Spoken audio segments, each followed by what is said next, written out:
Hello hi friends, అందరూ ఎలా ఉన్నారు? బాగున్నారా? నేనైతే బాగున్నాను. మీరందరూ కూడా బాగుండాలని కోరుకుంటున్నాను. ఏం చేస్తున్నారో ఏంటి అందరూ? క్రిస్మస్ ఎలా జరుపుకున్నారో ఏంటి? అందరికీ ముందుగా హ్యాపీ న్యూ ఇయర్ అడ్వాన్స్గా. ఓకేనా ఫ్రెండ్స్? ఏమేమి వంటలు చేసుకున్నారో, పండగకి ఎలా ప్రిపేర్ అయ్యారు ఏంటి, ఎలా చేసుకున్నారు క్రిస్మస్? అందరూ బాగా జరుపుకున్నారా క్రిస్మస్? మాకైతే ఏమీ లేదు ఇక్కడ. మా మేడం బాగాలేని వలన మేము క్రిస్మస్ తీసుకోలేకపోయాము. హాస్పిటల్లో ఉంది మేడం. ఈరోజు చేసుకున్నాం ఏంటి వంటలో ఏంటంటే క్రిస్పీగా చేసుకునే చెక్కలు అనమాట. చెక్కలు అంటారు కదా, మనకు అప్పడాలు అంటాం కదా చిన్నగాన. పప్పు చెక్క అప్పడాలు అని అంటారు కదా, పప్పు చెక్కలు అంటారు. అవి చేసుకున్నాం. ఎలా చేసుకున్నాం అది ఏంటో, వాటికి కావాల్సిన పదార్థాలు ఏంటో చూసేద్దాము. ఓకేనా, రండి. ఈ విధంగా వచ్చినాయి. వీటికి కావాల్సిన పదార్థాలు ఏంటో చూద్దాం. ముందు కొద్దిగా పచ్చిశనగపప్పు అండి, ఇది నానబెట్టుకోవాలి. కడుక్కొని శుభ్రంగా ఒక పెద్ద స్పూనుడు అయితే సరిపోతుంది. ఈలోపు కొంచెం అది నాని లోపల ఒక 8 గంటల నానాలు అయ్యి ఒక కప్పు బియ్యానికి ఒక కప్పు వాటర్ అనమాట. ఇలాగ 2 కప్పులు బియ్యం పిండి వేసాను, 2 కప్పులు వాటర్ వేసాను. 2 కప్పులు వాటర్ వేసుకుని బాగా మరగాలన్నమాట. ఇవి మరుగుతుండగానే ఒక స్పూను కారము,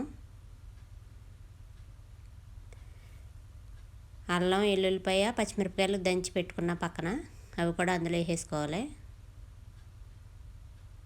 జీలకర్ర కూడా 3, మొత్తం 4. ఈ 4 దంచుకుని శుభ్రంగా కచ్చాబచ్చాగా అందులో వేసుకోవాలి. కొంచెం సాల్టు,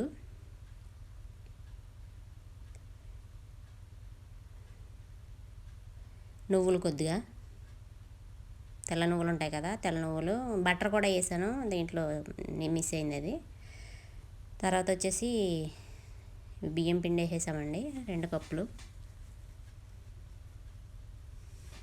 2 కప్పులు కూడా వేసేసుకుని ఇలాగా కొంచెం కరివేపాకు అనమాట. ఇది అలా కొంచెం సిమ్లో పెట్టుకుని స్టవ్ కాలుతుంది, జాగ్రత్తగా తిప్పుకోవాలి. దీన్ని గట్టితో తిప్పుకుంటే కొంచెం అంతా కలుస్తుంది అనమాట.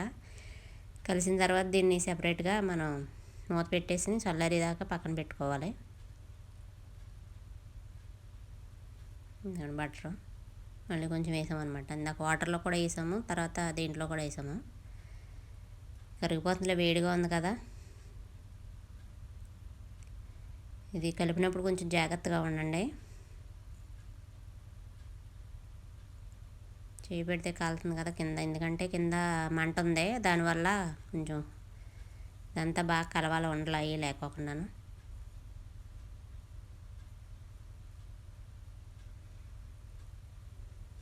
దాన్ని పక్కన పెట్టుకుని ఈ ముందుగా కొంచెం సగ్గుబియ్యం కూడా నానబెట్టుకున్నాను. సగ్గుబియ్యం నానబెట్టిన నీళ్ళు కూడా వేసేసుకోవాలి ఇందులోను. ఈ పచ్చెనపప్పు ఈ 2 కలిపి దాంట్లో మిక్స్ చేసేసుకోవాలి ఈ స్టవ్ మీద ఉండగానే. ఈ విధంగా వస్తే బాగా పర్ఫెక్ట్గా వచ్చినట్టు. దీన్ని ఇప్పుడు మనం చల్లారిన తర్వాత, చల్లారదామంటే బాగా చల్లారకూడదు, కొంచెం గోరువెచ్చగా ఉండగానే ఈ విధంగా కలుపుకోవాలి ముద్దలాగాన. ఈ విధంగా దీన్ని పక్కన పెట్టి ఈ విధంగా ఉండల కింద చేసుకుని మనకి ఎంత సైజులో కావాలో అంత సైజులో ఒక కవర్ లాగా వేసుకొని దానికి కొంచెం ఆయిల్ అప్లై చేసుకొని ఇలా మనకి కంఫర్ట్గా ఉండాలి. అప్పడాలకి మన దగ్గర ఏమన్నదో దాన్ని బట్టి మనం చేసుకోవచ్చు. పక్కన ఆయిల్ హీట్ అవుతుంది, పక్కన కొంచెం గిన్నెలో ఆయిల్ పెట్టుకుని ఈ విధంగా చేసుకోవాలి అప్పడాలు. చూపిస్తాను చూడండి మీకు ఒకటి. ఈ విధంగా పెట్టుకుని దీన్ని ఇలా స్లోగా ప్రెస్ చేస్తే మనకు అప్పడం మంచిగా వస్తుంది అన్నమాట. చూడండి, ఈ విధంగా ప్రెస్ చేయాలన్నమాట. నేను ఒక చేతితో పట్టుకుని ఒక చేతితో తీతడం వల్ల వీలవలేదు. చూడండి ఇలా వస్తుంది మంచిగానే, మనకు ఒక షేప్లో వస్తుంది అనమాట. మనకి కరెక్ట్ సైజులో తీసుకుంటే చూడండి ఎంత బాగా వచ్చినాయో. ఇవి కొంచెం ఆయిల్ హీట్ అయిన తర్వాత మనం స్లోగా వదిలేసుకోవడం. ఇందులో సిమ్లో ఉంటే సరిపోతుంది, మళ్ళీ హైలో ఉంటే ఒకసారి మాడిపోతాయి. చూడండి ఈ విధంగా వచ్చినాయి. బ్రౌన్ కలర్లోకి వచ్చిన తర్వాత మనం తీసి పక్కన పెట్టేసుకోవడమే.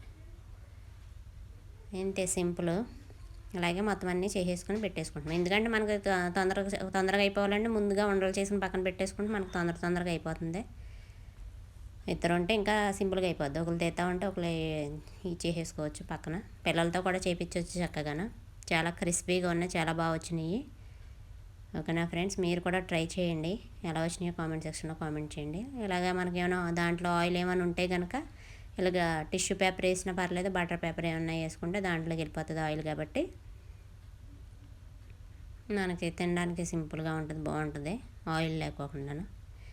ఇలా స్నాక్స్ కింద పనిచేస్తాయి పిల్లలకు కూడాను. ఓకేనా ఫ్రెండ్స్, నచ్చితే కనుక లైక్ చేయండి, షేర్ చేయండి, సబ్స్క్రైబ్ చేయండి. ఓకేనా, ఈ విధంగా మొత్తం అన్నీ వేసేసుకున్నాము. Okay friends, bye.